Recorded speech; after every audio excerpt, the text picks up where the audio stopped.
We're very happy tonight to have Mr. Wolf von Eckert. He is the architecture critic of the Washington Post and writes their weekly column, Cityscape.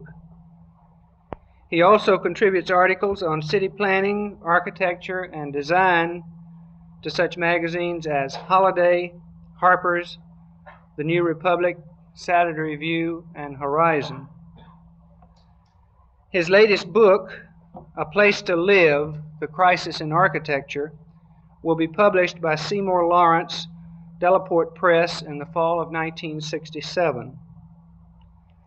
His previous books include The Challenge of Megalopolis, Life for Dead Spaces, Mid-Century Architecture in America, and Eric Mendelsohn in the Braziller Masters of World Architecture series. In 1964, von Eckert received a Ford Foundation grant for critics and writers in the arts to study new towns in this country and abroad. Born in Berlin, Germany, von Eckert came to this country in 1936 as a political refugee. He started his career as a graphic designer, served in the United States Army during the war, and the United States State Department until 1953.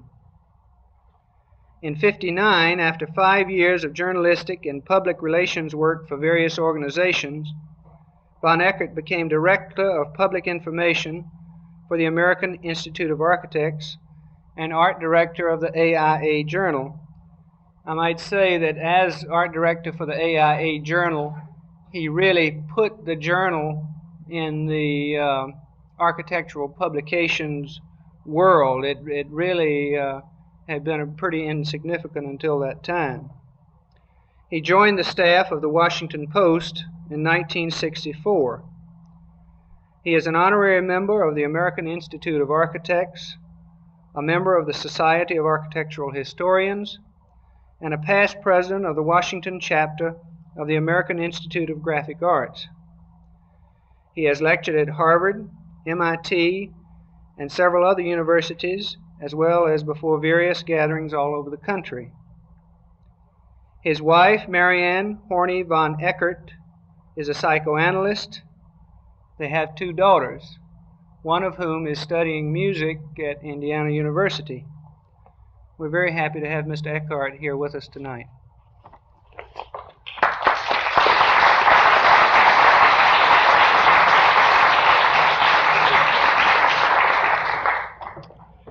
Well, thank you, Dean Sappenfield, for this marvelous introduction.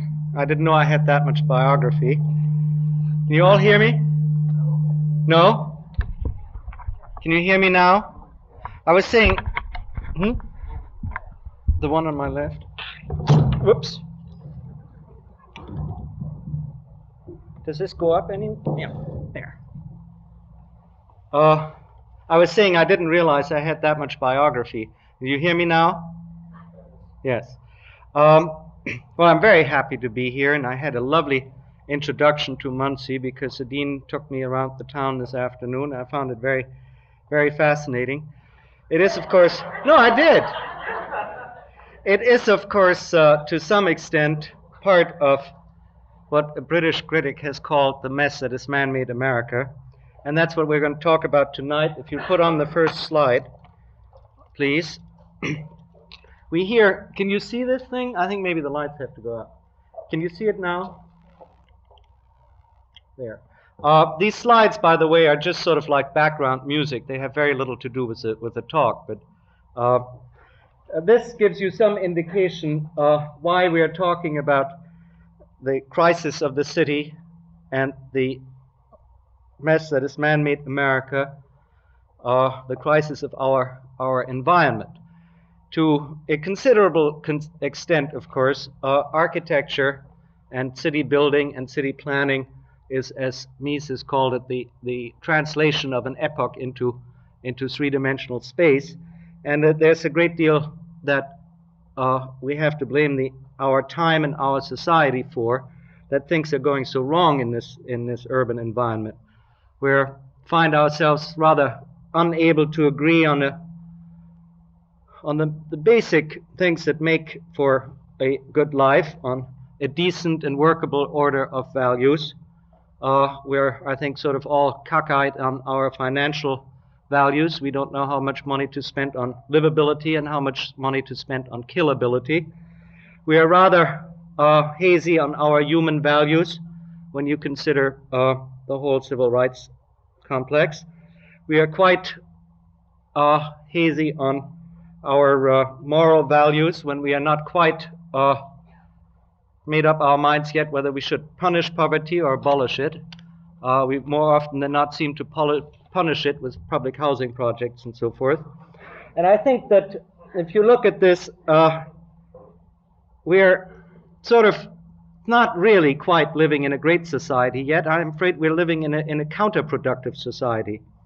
I don't think it's ever happened in the history of the world that, or let me put it the other way, in the past we've always had wars and upheavals, but most wars have somehow been for gain, for some sort of productive reason. They wanted to grab the other fellow's gold or the other fellow's oil mines or pretty women or something. I don't think it's ever happened that we are deeply involved in a war from which we have nothing to gain whatsoever, which is totally counterproductive, because peace or no peace, it's only going to cost us, and cost us very dearly.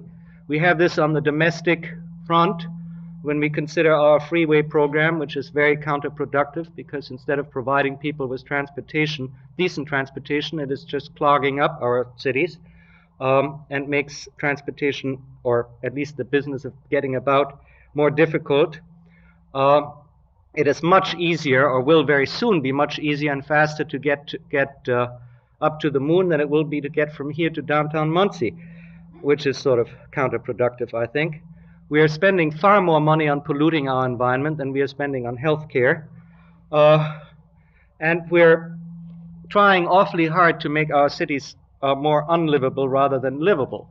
But there's also, I think, a crisis in architecture. And when you find that the great state of Maine, at an otherwise absolutely wonderful exposition, Expo 67 in Montreal, puts up a piece of, well, I won't say what I think, like this, it's really very sad, particularly in a period when architecture is capable of something like that. Is this in focus? Well, this is, it's Dulles Airport. This is, to me, Dulles Airport is one of the finest buildings that we've put up in recent years. And it's really a sort of direct descendant of the modern revolution in architecture, which started, as you all know, in the 20s, with people like Walter Gropius and Mies van der Rohe and Le Corbusier, who recognized that we are in a totally different age, that the horse and buggy age is out, that the handmade things were out, that the new technological age brought on new problems which required a new environment in which to live, and that it was no longer, that we could no longer trust our instincts to build a decent environment, that we had to somehow marry art and technology to create the man-made environment by design. And the theory was that this should be functional design. The important thing that happened at the Bauhaus and that happened in the early work of Le Corbusier and CIAM, the Congrès International d'Architecture Moderne, was really that it was a totally different concept, as Le Corbusier said, a revolution of what architecture is. Architecture was no longer to be just building fancy palaces for the establishment and the churches and the princes, but really to build an environment with social concern which makes life livable.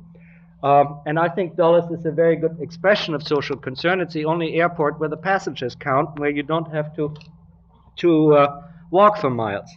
But then in the 50s, we sort of betrayed this original architectural revolution and went right back to building corporate palaces again, most of which are not terribly good. This is all just for the establishment, and the places for people were left to the builders and land speculators. This is what came out of it. So this architects really have very, very little to do anymore, or at least until very recently when they started worrying again, with building the man-made environment. We talk about the urban problem, we talk about urban design, but we consider it a problem, or we consider it a just isolated pieces of the mosaic, but we don't really think of it comprehensively as a place where we live, particularly where the poor people live. Hence, we have a crisis, hence we have Watts, hence we have riots, and most of our most prominent city planners and technocrats escape into sort of space age technology kind of thing. That's why I'm showing you this picture. This is the thing we're going to land on the moon, which you see in Bucky Fuller's dome in Montreal. You hear Buckminster Fuller, who is a great genius in his own way, but you hear him talk about the little black box in which we can regenerate all human wastes and just live on a glass of water, because that can always be regenerated, and then we don't need cities anymore because we can live out in mountaintops in Bucky Fuller Dymaxion domes, or we can live out in the desert, and it'll all be air conditioned, and we abandon the city altogether. Or we dot. Other people talk about abandoning the city and dotting the landscape with high-rise towers, in which we have great big mega structures, and everything will be air conditioned and of course totally technologically provided. And if you get lonely up there in these towers, then we can always telecommunicate, with video telephone and so forth, so they say. I kind of find it hard to flirt with a girl on a television screen, or at least not very, very satisfying. Or we have a new school now, which is a sort of McLuhanism in architecture, which just looks at what is happening. As McLuhan looks at what is happening in communications, we have people look at what's happening to our environment and say, well, this is in a pop art sort of way, really very wonderful, and they espouse the gee, ain't it awful delight, as I call it. They delight in this mess, and then the planners come along and say, well, we don't really want to plan, because planning is a continuing process. We just plan as in sort of an academic exercise, and let things happen. And then they feed all the things that they don't know into a computer, and of course out comes more of what they don't know. Now, I think it is perfectly true what these technocrats and the McLuhanites and the continuing planning process types keep telling us, that it is a little baffling that science and technology has changed things a great deal and is changing ever more rapidly, changing our world around us. All the NASA up to the moon bit and so forth. But what they forget is that while science and technology is changing constantly, man isn't changing. Man is pretty much the same. He still makes love in the same way. He still breathes in the same way. He still needs to eat, and he needs some greenery, and he needs some contact with nature. And most of all, I think he needs his identity, very much in the same way that he always does. Perhaps there is an evolution in man and man's psychology, but it's a very, very slow one. It's not as fast as the fashions in automobiles change. Basically, man still needs a good place to live, and the trick, I think, is not to say, gee, ain't it awful, or dream about what technology might do and take us along with it, sort of into outer space dream world, but to use technology to build a good place to live. And I think this starts with recapturing, but taking a good look at what was good in the past, and what had proven to be livable and human in the past, and try to recreate it in modern terms. I think where we have to start out with is to see what made a place like this little village in Switzerland really a good place to live. And I think one thing that did it was, that you knew where everybody, first of all, you knew where it was. There's this church steeple, and you can see from afar, this is my village, this is where I live, this is where I belong. I understand Muncie had a towering city hall, and they tore it down, of course. They don't want to know where they live anymore.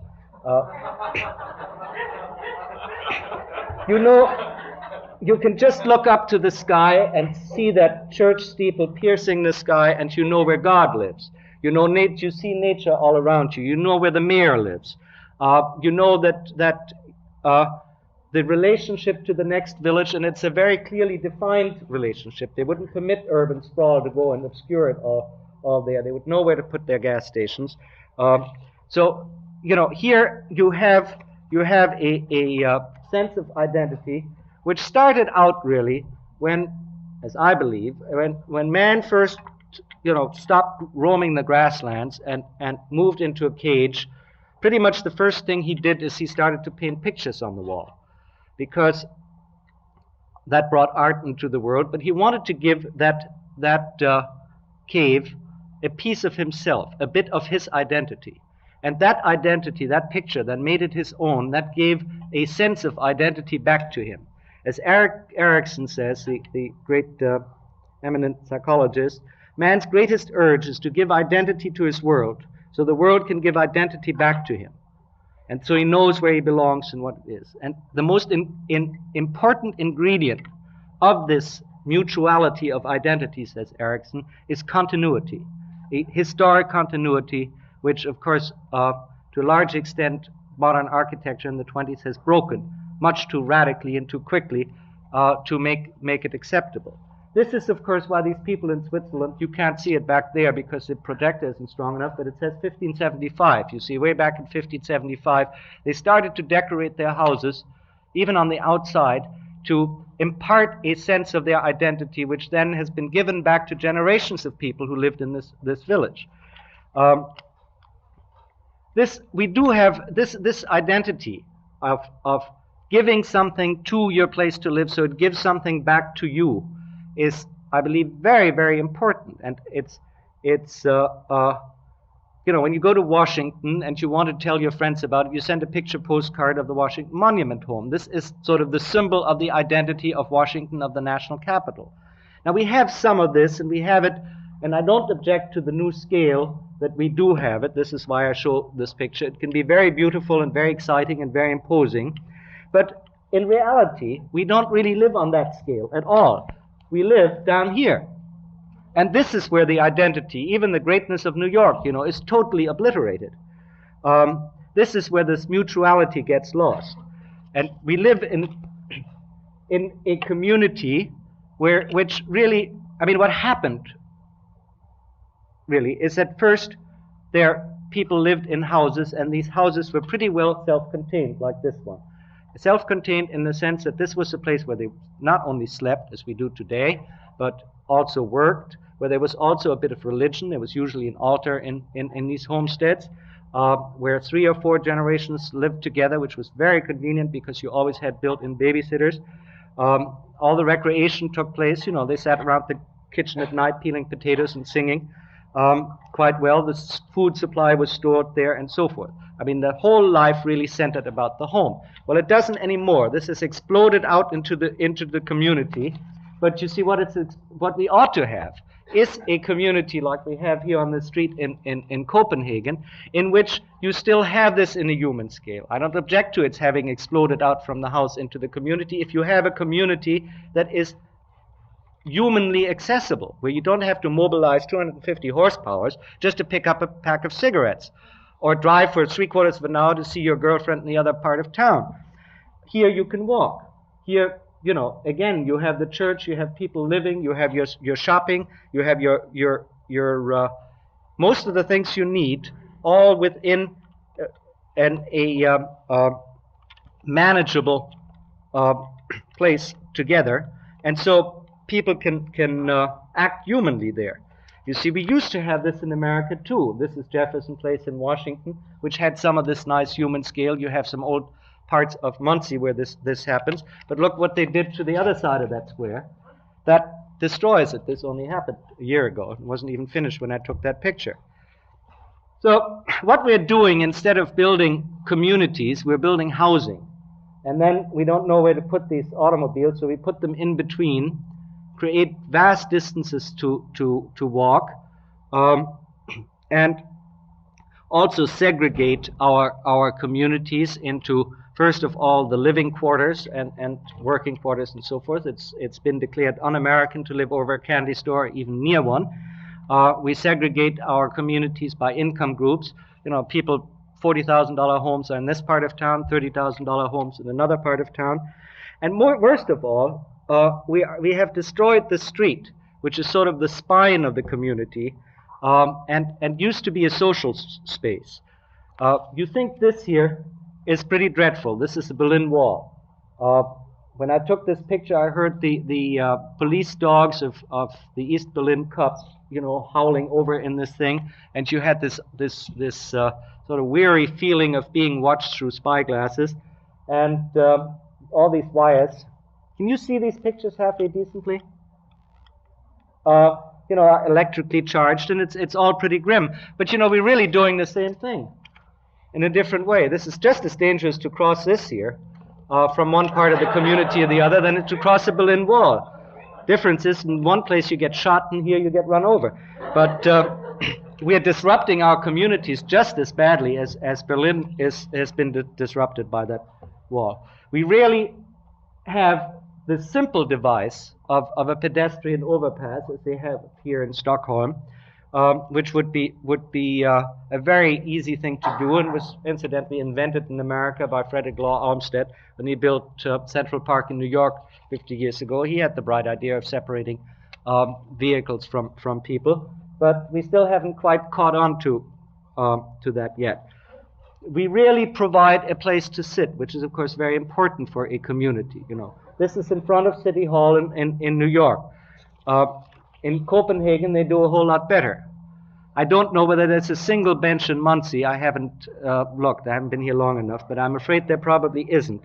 Something for the downtown organization to look into. And some say that this wouldn't go in America. Well, this picture was taken in front of Rockefeller Center, which is pretty American. And they aren't even benches. They're just the containers for the flowers, and look how people flock to it if you just give them half a chance. But because when these people go home, this is what they have. They can't sit down from their own homes if they're poor. See, or they get this sort of thing, which costs $40,000 a house, but it isn't really very much better. The difference between the affluent slums and the poor slums in America are very slight. It's a matter of degree, really. Or we built luxury apartments like this, and then we're very, very careful. The reason I show you this picture is because there's a public housing project across the street. This is in Washington Southwest, Urban Renewal. You see how meticulously they built the wall so that the people that earn $12,000 a year don't have to see the people who only earn $5,000 a year. That would be, they have to be shut off from view. You see, this is what you have across the street, and it would be not very nice to see. Now, some of my sociologist friends come along and say that all this is really very unimportant. Environment has no influence on human behavior. And this is a very prevalent theory now, partly because the war against poverty is mostly staffed by sociologists and psychiatric social workers, and they have never paid any attention to environment, so they make the claim environment is really relative, is unimportant. Give these people jobs, and that's all you need to do. Well, I think this denial of the importance of environment means a denial of about 3,000 years of human civilization. This was very definitely planned with the idea that environment does improve human behavior. It was definitely planned with a sense of place. It marks a place in the cosmos. In fact, those of you who have read Vincent Scully's great book about Greek temples find that the Greeks very precisely and mathematically figured out the exact place where there was a sort of a cosmic relationship to their gods and where they placed their temples, so that you get the sunrise and the sunset and the moon and certain stars and all this. This was a very, very decided and deliberate acknowledgement of the need for the sense of place, and of course thereby the need for environment. It's really very strong and instinctual in us, because if you consider that it is for the symbols of the place, for the symbol of identity that we used to go to war for, if somebody else wanted to encroach on it. This whole bit about territoriality that you have read. It's somehow this kind of thing, placing your habitat somewhere in relationship to something that is meaningful to you and that you give identity to, sort of answers the question, who am I? Now, I feel that this sense of place, this manifestation of environment as something that belongs to the human spirit, can be created in our time. The reason I show you this picture of Eero Saarinen's MIT chapel is because this is where I experienced this sense of place as strongly as I did in any cathedral or in any Greek temple. And I was there taking this very picture. The MIT chapel, you know, is a round thing, and there's a glass corridor that runs down. And just as I set up my tripod to take this picture, a bunch of kids started running down that glass corridor and making a hell of a noise and screaming and yelling top of their lungs. And I thought, oh God, now they come in and they triple over my tripod and sort of destroy this great feeling that I was having. But the minute they came in, or the second they came on the threshold, they became very still. I saw that they were kids about 8 or 10 years old, 4 or 5 of them. And they tiptoed around and just looked at it. They didn't even see me. And then they went out again, and as soon as they got out, then they started yelling and screaming again. So this is you know, what a strong sense of place, I think, can do to people. And as I say, this can be created in our time, but it cannot be created like this. Nobody's about to tiptoe here or feel a good, strong sense of belonging there. Why, you know, if you wanted to show your girl where you lived, you know, you had to count 1, 2, 3, you know, up to the 11th floor, and then the 4th window on the right, and this is where my room is. That doesn't give you a very great sense of belonging. And I think much of this has a kind of totalitarian quality about it, as they did in East Berlin here on Stalin Allee. It's pretty much the same thing, you know. Nor can we do it like this, which may or may not be great architecture. I think as sculpture it's very great, but you're not going to feel very warm and attached and personal about this particular place when man becomes so insignificant in a vast space. Brasilia is a splendid symbol up there in the mud, but the individual and is pretty well overpowered. I don't know, seem to be missing some pictures here. This doesn't go quite as I had planned it, but it doesn't make any difference. As in Brasilia, we have turned away from the social concern of architecture, considering all these things that I tried to outline here, into creating works of art, which is fine. I think maybe the Guggenheim is a work of art if you put it somewhere on a nice green meadow all by itself, but it certainly kind of kicks Fifth Avenue around pretty badly if you look at it. And it's really a brutal imposition on the environment. If you look what Frank Lloyd Wright did to this neighbor here, you know, he wanted to have those round things, and darn it, they had to be plastered right over the neighboring windows. So there's not much social concern here, or building the ideal man-made environment. And so what architecture really has come to in these last 10 or 12 years, you see, is to go into stunts like this one, or into brooding self-expression, abstract expressionism in architecture, which in terms of, this is Paul Rudolph's Art and Architecture building, and there are 36 different levels, and all the art studios are towards the south, so the people have to paste newspapers over the window. And it's a beautiful piece of sculpture, and if you had it in miniature and put it in a museum, it'd be almost as good as Lipschitz. But to study art and architecture in there, it's pretty near impossible. Or we have abstract expressionism, like Sharoon's thing, the kind of thing that we're beginning to, I'm afraid, copying in this window, which is all sort of mystic. It's great, I'm sure, but it doesn't work. Or we have utter banality, like our government buildings in Washington. This is one of the latest. Or we have kitsch, if you know what kitsch means. Well, just look at the picture. Sort of mawkish jazz. And, well, I think that there are times, even today, when art for art's sakes, even in architecture, is justified, such as in this thing, which is really rather handsome. This has been built for Giacometti statues and Braque paintings, way out on the French Riviera, and this is a justification for the for art approach. But we really, this is also probably very artistic, but when this gets to be an office building for congressmen, and it becomes kind of sad that they could think of nothing better than to dredge up misunderstood Roman architecture from the past just to make it look pretty and just to say, well, for heaven's sakes, we don't want to go modern, you see. That would be terrible, feel afraid of doing this. So here, the ramparts we watch, and I don't know who they're trying to defend themselves against with all this big stone wall and these imposing half columns that don't make any sense.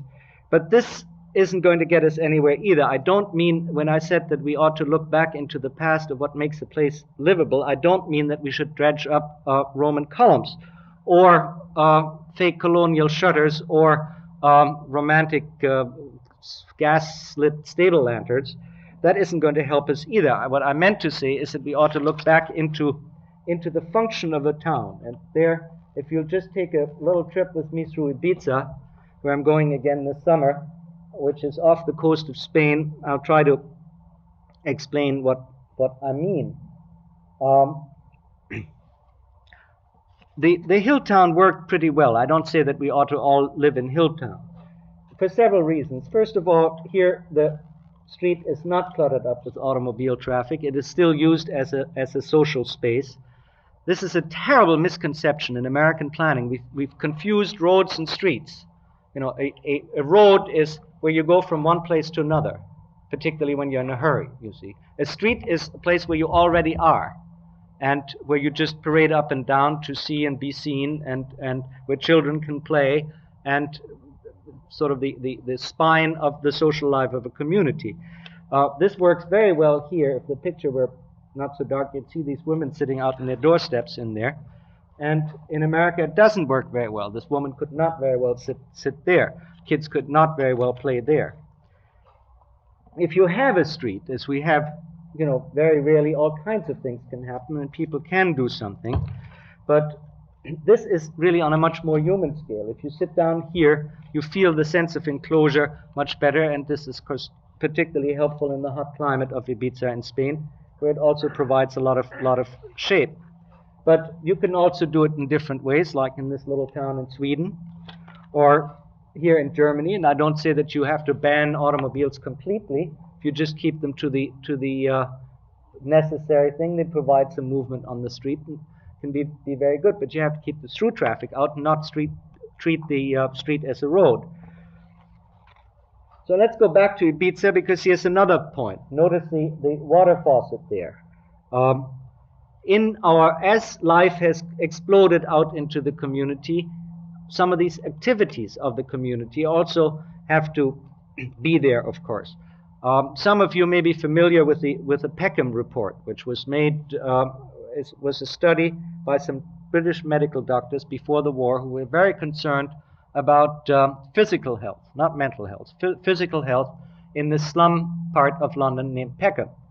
And so they got this whole neighborhood together, all these families, and said, well, would you agree to have medical checkups so we can see what we can do about this? And these families agreed, and in order to get them in for these checkups, of course, they had to build a little clinic, community clinic there, and these people came. They had to wait for their checkups, so they provided dominoes and other games and ping pong tables, and pretty soon this grew into a real community center, where the excursions and picnics and so forth. Well, these doctors insisted that everybody come as a family, not as individuals, but as family units, and take part in these activities as family units. And they found in 2 or 3 years that while nothing at all had changed in the home life of these people, they still lived in slums, their jobs had improved or not improved, but very often not improved. Nothing really had changed. Just the fact that they had this community center improved their physical health absolutely tremendously. The chart went up like this. And not only that, from these 3,000 people doing something, having activities and having a community life again, which they didn't have before, the health was found to be as contagious as disease. This spread out to the rest of the community, and the whole health standard of the rest of the community began going up considerably. And the most important thing that they found there was not only that they provided these community activities, sewing classes for the ladies and games for the children and family outings and so forth, but the important thing they said was the sight of it, the fact that it had to be visible. I've been in many public housing projects or community things where the managers tell me, well, you know, we have all these community activities, what are you complaining about? We have an old age golden center down in the basement. We have a playground around the corner or something, or even an indoor playground in an empty apartment. Well, that doesn't quite do it. These things have to be visible. Those of you who have children have probably noticed that when you tell Johnny to go out and play, he says, no, I don't want to play. But if he looks out the window and sees other kids playing, well, then he just runs out and wants to join them. Well, we all react this way. These community things have to be visible. The sight of it is a very important thing, and then you join in spontaneously and not by compulsion or just because it is announced on the bulletin board. In our life, the spontaneous thing, nobody likes to make a decision. Should I go to a movie tonight, or shouldn't I go to a movie tonight, or should I go play tennis or not play tennis? But when you see a tennis court, you know, the decision is almost made for you. You're tempted to join in. And this is important, and this is why I show you this picture in a sort of long way around in Ibiza. Here, the fountain is out on the street, where, of course, also had to be, and then pretty soon things happen. You see, somebody comes, and then more happens. There you have community life developing. Those of you who've been in St. Louis and seen Laclede Town, which Clotilde Smith did, a low-cost 221d3, low moderate income housing development, she has done the same kind of thing. She put the laundromat in a house by itself, and she has some coffee automats there, and the women, you know, can go to do their wash as a social event again, which I think is a very healthy and important thing. Or Sert has discovered this when he built the married student dormitories in Harvard. He put the laundromat up on the roof terrace, where there's a beautiful view. And so the women, while the laundry goes through the automat, you know, they can sit there, and he provided chairs and benches and couches, and partly sit out in the open and gossip and enjoy the view of the Charles River. And this is a marvelous thing. This is what we ought to have more of. Now back to here's Portofino. You see, here you don't just have the laundromat here, but somehow this all meshes together, because this is a place where these fishermen have their boats and work, and in between, while the boats are on the land, the kids can play them. Under these arcades are the shops. You have people live right above. They're not segregated by income group 5 miles away, you know, because they don't want the smell of the fisher boats. They like the smell of the fisher boats. So here you have this all together, and then you have life. You have activity. Now, we've built beautiful what we thought were community centers, like this plaza in Hartford, you see. What do we put into it? We put airline offices and banks in it. This doesn't generate any life. No kids want to play here. This is dead as a dodo. Most of this money, in terms of providing a heart and bustle and activity and something pulsating to regenerate Hartford, it's almost a total loss, because we don't mix things up in here. You see here, this is the market square in Verona. Things can happen. There's a market, and people live above there, and there are banks, and there are also airline offices, but not exclusively airline offices, you see. So here, things happen. Here, things happen in totally modern terms. This is Stockholm. There's still a market and automobiles and modern skyscrapers. So it can be done in a modern setting. It's done here, recreated in the town center of Tapiola, the new town in Finland. It is done in Farsta, where you put these things together. And here again, Stockholm, in a totally new setting. You have this together. Or in Reston, which is very similar to Tapiola. But we can also do it in a totally existing town, without tearing down a single building, as here in Fresno, California, which Victor Gruen and his sidekick Contini did. They did not tear down a single building. They simply gave the main street, a mile and a half of it, back to the people. The way they could do it is by routing the traffic around the inner part of town, this 1.5 mile of Main Street with some cross-axis, altogether making about 3 miles, lining it with parking lots and parking garages, and then repave the streets, put some fountains on it, put some greenery and shrubs on it. There are constant art exhibits, there are puppet shows, there are little playgrounds for kids, so mother, when she goes to the department store, she can park these kids safely on these playgrounds. And this is bustling and alive, and it's every bit as delightful as Portofino is, and the architecture is still as lousy, as crummy, as insignificant as it always was. It hasn't been changed one bit, but business went up 30%. I show you this picture of Europa House in Berlin, a new kind of Rockefeller Center in the heart of Berlin, which is, I find, architecturally not particularly good. But inside here, they have an interior plaza, pedestrian, of course, things is, and when I walked in there, it was 2 days after the opening, and there was a hurly-burly man.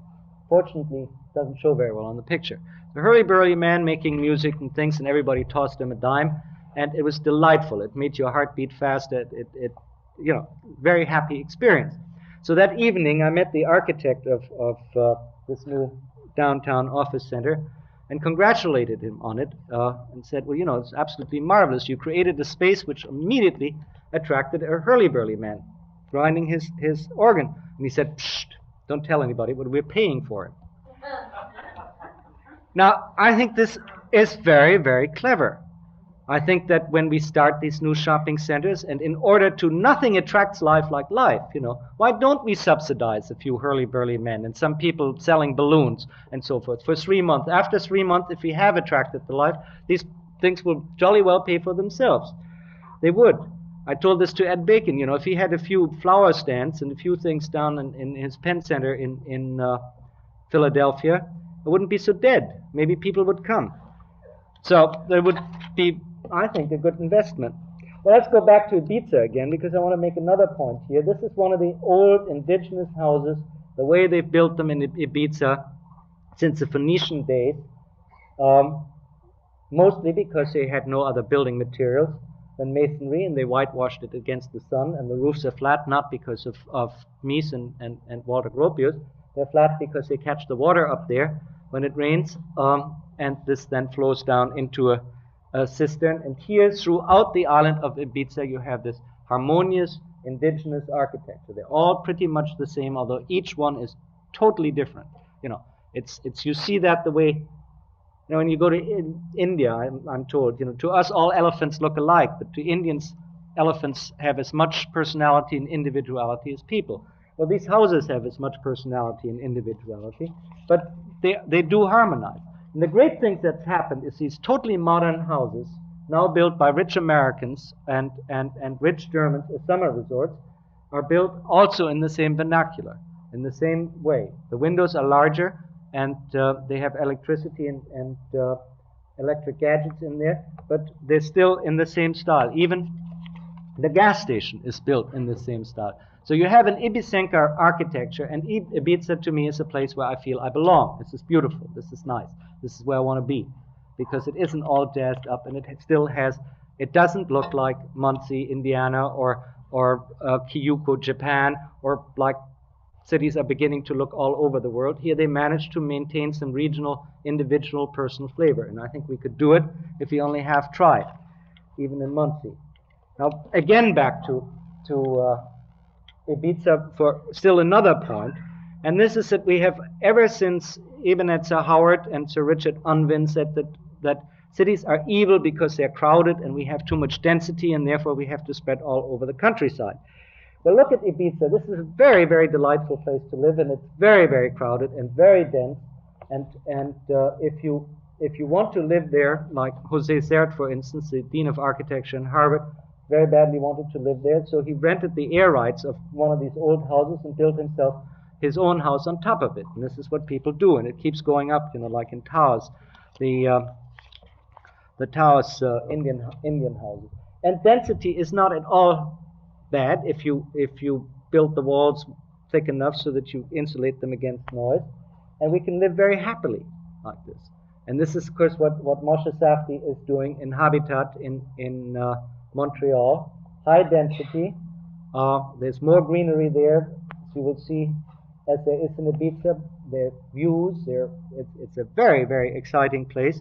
And all this is put together quite closely, giving people pretty much what they were seeking in the suburbs, and I don't think very often quite find, namely private outdoor space and bustle, and giving them a whole lot more things, because there's also some of this urbanity about it. This is another. I couldn't resist that, and I caught the rainbow there with the rest of the Montreal Expo on the other side of the river there. You see, this is only half of the outdoor space that you get, and this was done before it was open, because obviously in these boxes they're planting even trees which are automatically watered and fertilized from a central source. So I'm just showing this to show you that it can be done.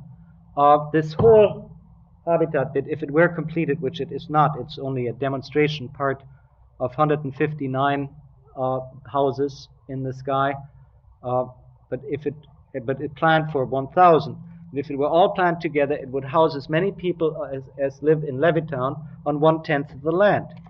And so they don't have to commute so far. And they can live closer to downtown. They don't only have the outdoor space, but they have a street in the sky up there. You're not in these grisly elevators.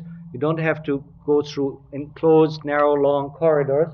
This is sort of a street that's covered there with plastic against the wind, where it's going to be greenery, and which open up ever so often into little playgrounds and sitting areas.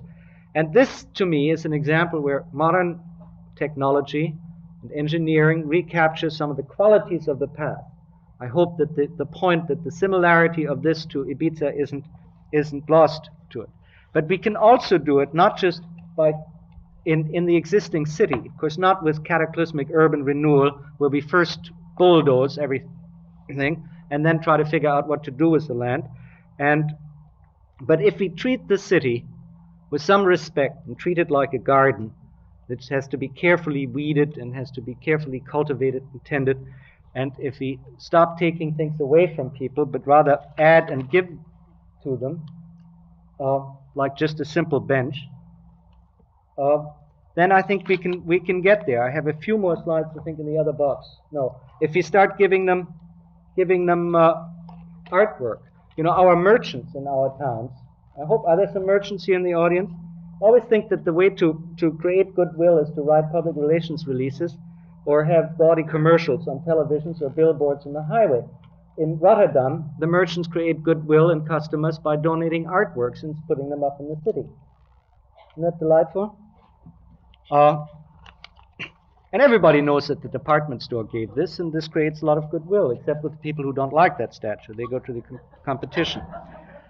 I don't even say that this art has to be particularly good. We all love this thing in Rockefeller Center, whatever it's supposed to represent, but it isn't very good art. It's there, and it's pretty, and that is enough. Nor do we really have to be... Oh, now I need to change the box, please.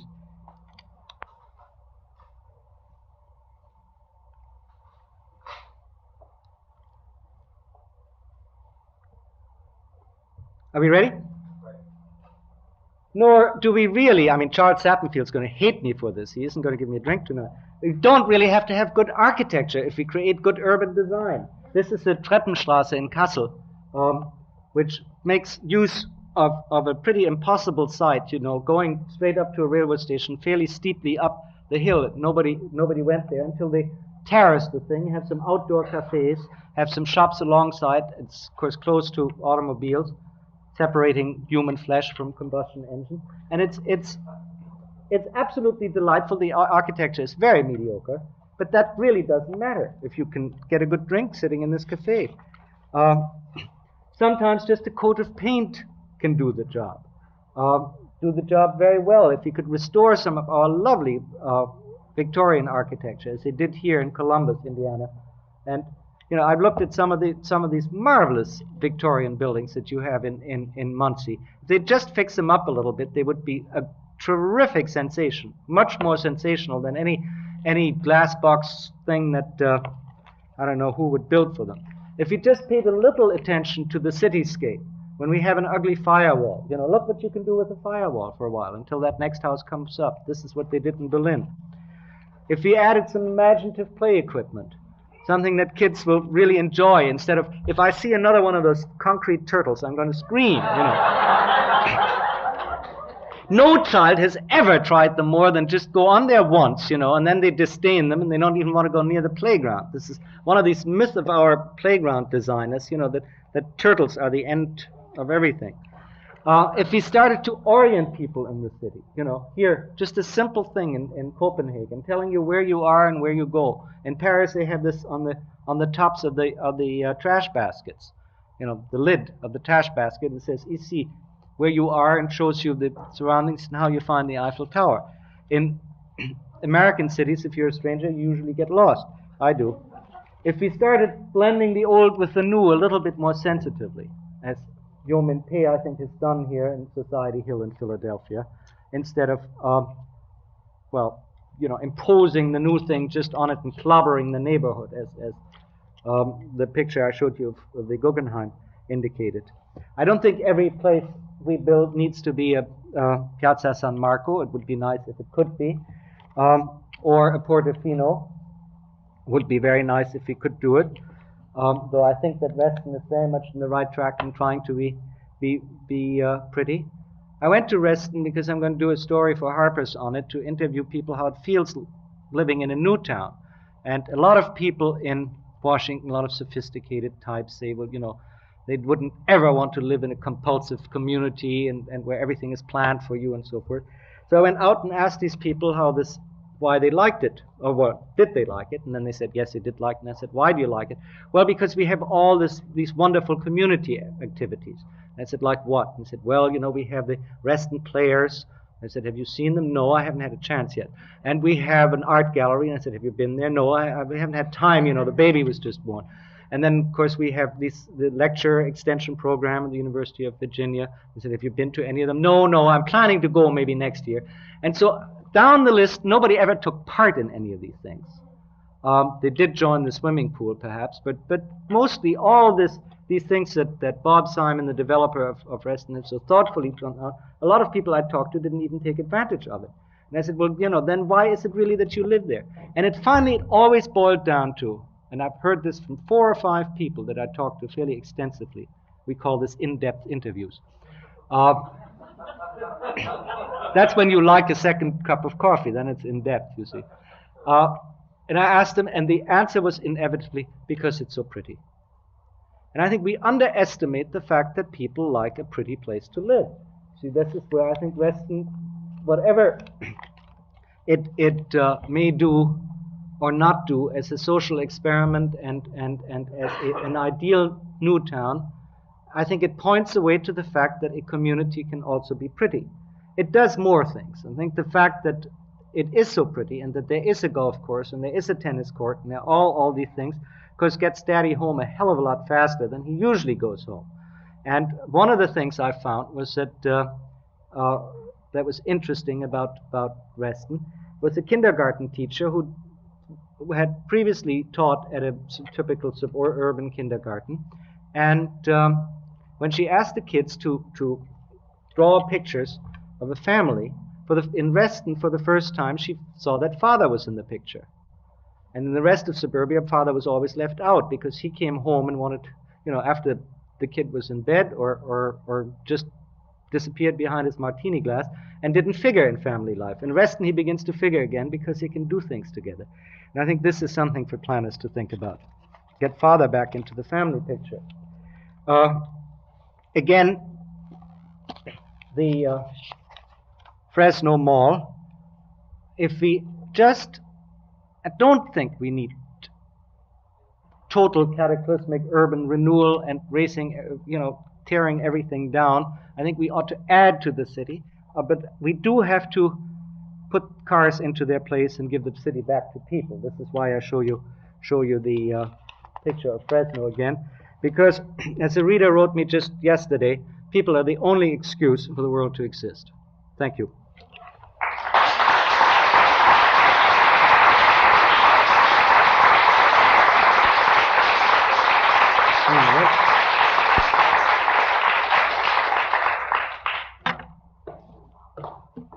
I'm sure that Mr. von Eckert would enjoy answering some questions. He specifically can we see the asked audience now? For some questions, in fact. Can you have the slides? I'd like to know who I'm talking to.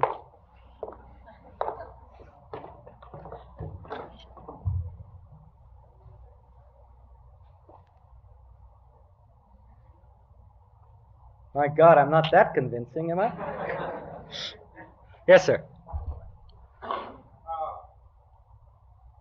Communities often seek something to get a hold of whenever they've got some project in mind, or it's revitalizing the central business district or a neighborhood. They often seek a theme or an idea around which they can kind of hang their hat on. Would you discuss this? What your feeling is about this? How successful is this idea? Well, I think it's tremendously important, and it usually is successful if the thing that they come up with to hang their hat on is really genuine and is not phony and it's not there. The attempt to make Los Angeles more attractive by simply by edict saying this was now henceforth from tomorrow morning on after the press release was issued, the Golden Mile didn't make that particular stretch of Wilshire Boulevard golden by any means. That was a very artificial thing to try and create. If you look at either the historic feature or the natural feature or the traditional feature that is there, and then sort of cash in on it, you see, as Clausewitz said, in as far as making war is concerned, you know, you forget about your weaknesses and you concentrate on your strength. If you have something strong going already, and then you concentrate on it and emphasize it and make it stronger, it will inevitably work. So I think that each community, I think it has a great deal to do with what I try to put across about this great importance of identity. Giving identity to a place because it gives that identity back to you, and then you feel the loyalty that makes you a good taxpayer and a solid citizen and stops you from throwing Molotov cocktails around and rioting, you see. These people have no identity with the slums. That's why they're doing what they're doing, you see. I think we can instill this by finding what it is that is there and building on it. So, for instance, in the abstract, I haven't been there and I haven't studied it, and it's very superficial what I'm saying, but I think any attempt to do something in Watts by building a community and art center around the Watts Towers, you know, these fabulous folk architecture structures that most of you must have heard about, I think it's a very happy idea, because I think that's what you mean. It's something to hang your hat on, take some feature and emphasize it and strengthening it. This is why I'm rather dismayed to hear that Muncie tore down its city hall. I think it should have been gutted and converted and modernized rather than destroying the past. Is that the answer you were? Yes, sir. Would you care to comment about the St. Louis art? Oh, I think it's great. It's marvelous. I think the answer to all those people that say that you can't build a monument in our time. I mean, here's a monument, and I think that's highly successful. What I regret about the arch is not the arch, but that the rest of the planning in St. Louis just hasn't lived up to that standard that Eero Saarinen set was this wonderful thing. You know, that mall is still. It's a very sad decision that they made when they decided to get Ed Stone to build a big sports stadium right downtown, because then they found they had to have a lot of people with automobiles coming to this, so that this mall that should be a grandiose, wonderful thing, you know, going from that arch into the heart of the city, is all going to be lined with parking garages because of that stupid stadium. And it won't have any dignity at all. It will be very, very smell of gas. That's all it will do. So that is very regrettable. And then also this mall, you know, sort of peters out into the mess that they've created in Mill Creek with their ill-conceived urban renewal program there, you know, so that the thing starts with a terrific bang, you know, and ends with this sad whimper out there. So I'm very critical of St. Louis city planning, but the art is marvelous. Anybody else?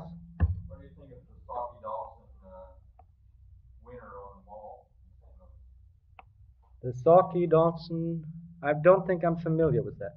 The mall competition in St. Louis, they just, and if you haven't seen it, No, I haven't seen that, so I don't know. it doesn't help. Sir, Yes, sir. I wonder, what is the risk? Reston has been so well received.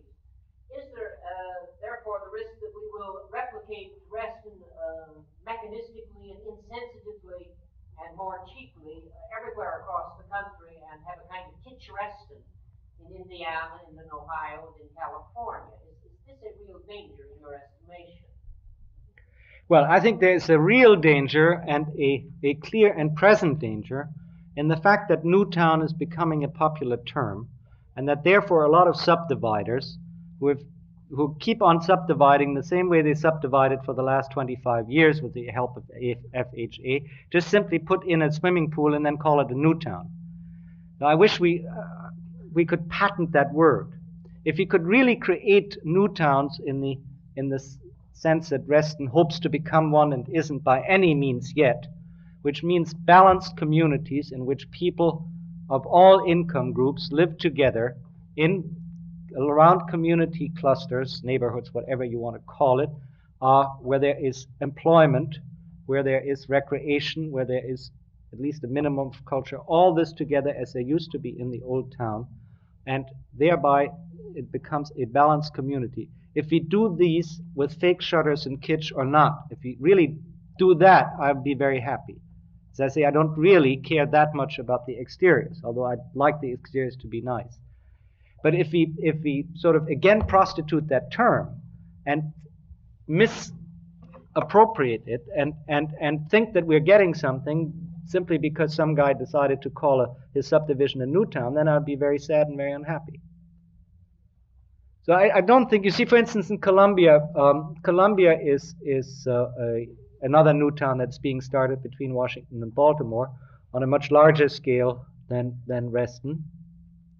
And they keep apologizing that they will not be as aesthetically intriguing as Reston is and as refined, that they will have more ordinary, more popularly appealing architecture because they think it's more important to sell and thereby, of course, also and prove that the concept is right and will work and thereby, of course, also sell the Newtown idea. So it's okay by me. The architecture is not as interesting and as good as it is in Reston, but I really don't mind too much. I like Reston's approach much better because they said if you start out with high standards, then we can gradually relax somehow, but we've started with something good. In Columbia, they're going to start on a more medium level, and I hope it doesn't go further down than that. Yes, sir? If I'm not mistaken, you've been fairly critical of the Rudolph Newtown, so to speak, and its high density superimposed on that site. How Well, yeah. would you say that is different from Reston and or Habitat? Well, for two reasons. It's not very different from Habitat in concept. But then if you build a Habitat, it happens to be right smack downtown Montreal. And I think it's great. And it's very important that we do this, that we conserve space, that we bring people back into the city, etc., etc., etc.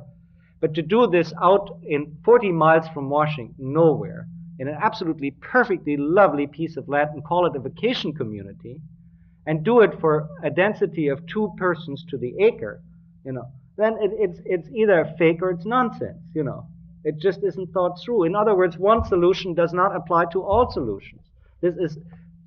Nobody is going to, as a practical matter, aside from the aesthetics and from my moral indignation about this, nobody is going to live 40 miles outside and then live in a pile of concrete.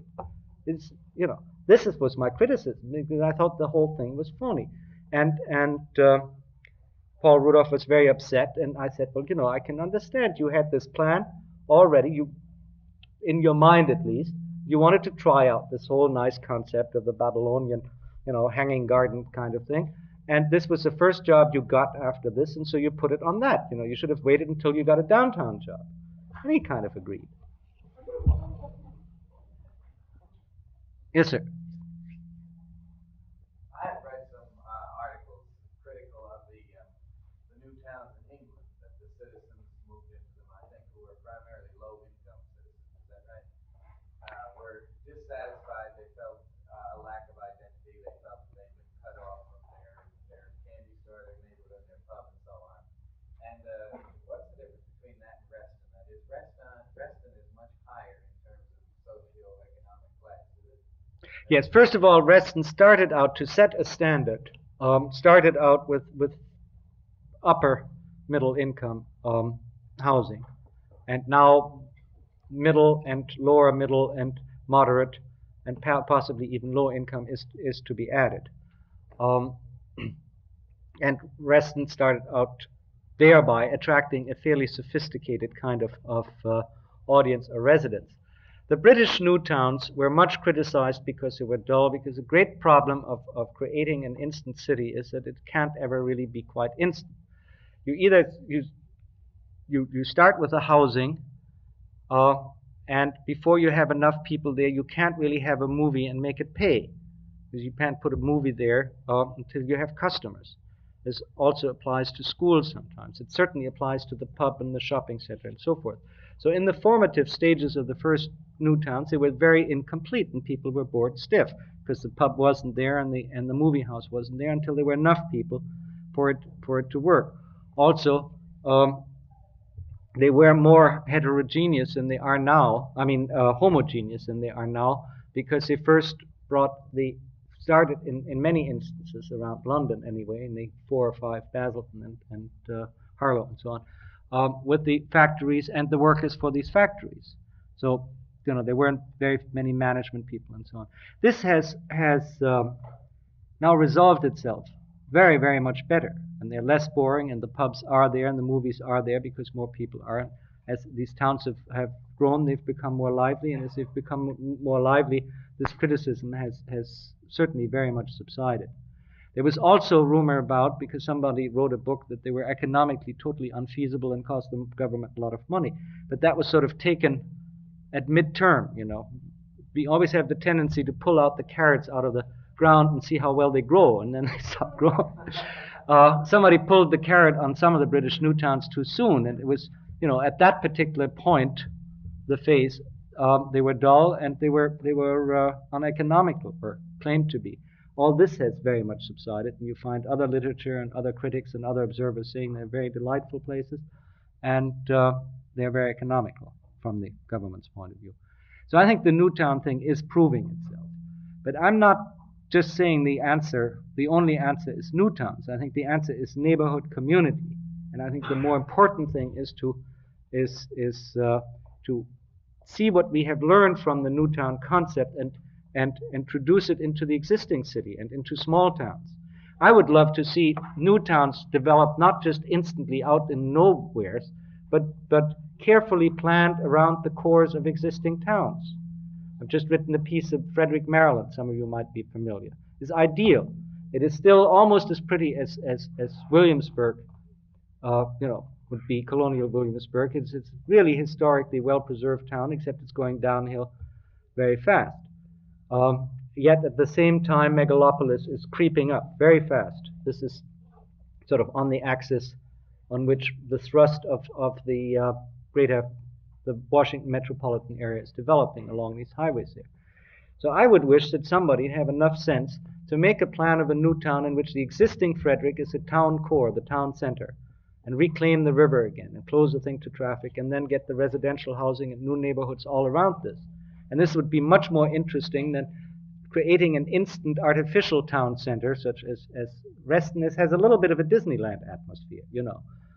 It is a little contrived and artificial. Well, here would be an existing thing. If Muncie happened to be the right location, I don't know, you know, for urban development. I think this is about the size town in which you can, you know, really have a plan in which you expand, and then you would save your downtown in an organic, natural way, etc., etc. Talking too much.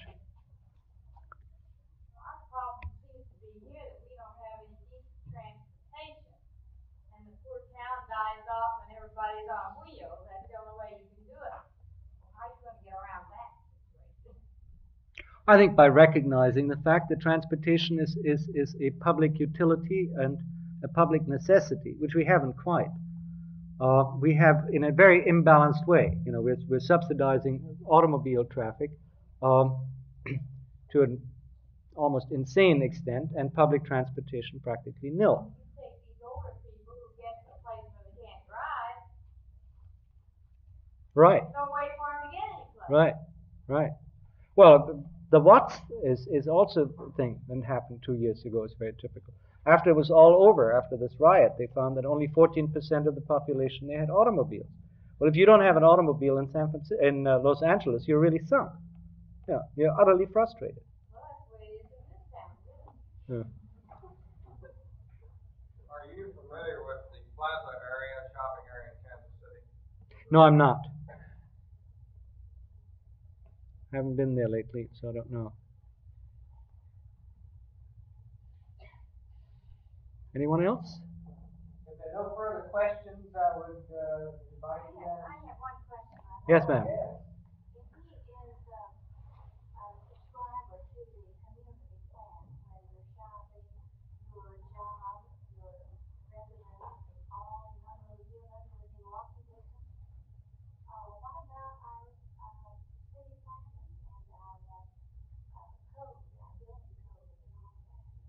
Well, I think some of our zoning, a lot of our zoning, and a lot of our building codes, for different reasons, really need revision. They have to be brought into the 20th century and made more flexible to meet our modern needs. You're absolutely right.